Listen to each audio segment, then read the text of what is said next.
আসসালামু আলাইকুম, কেমন আছেন সকলে? আশা করি ভালো আছেন। আজকে আরেকটি জব সার্কুলার ভিডিও নিয়ে চলে আসলাম আপনাদের সাথে। আশা করা যায় যে এখান থেকে আপনারা ভালো একটি জব সার্কুলার নিয়োগ জানতে পারবেন, যেটা আপনাদের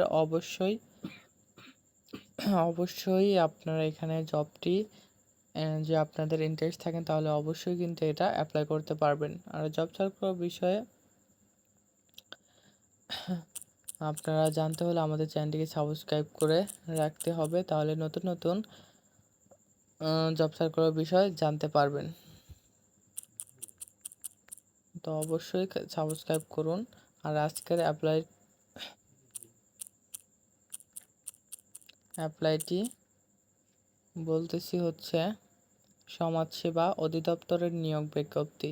সমাজ কল্যাণ মন্ত্রণালয়ের অধীনে সমাজসেবা অধিদপ্তরের শূন্য পদ সমূহে জনবল নিয়োগ দেওয়া হবে। সমাজসেবা অধিদপ্তর একটি পদ মোট 209 জনকে নিয়োগ দেবে। দর্শক, আজকে ভিডিও শেষ করলাম। আল্লাহ হাফেজ।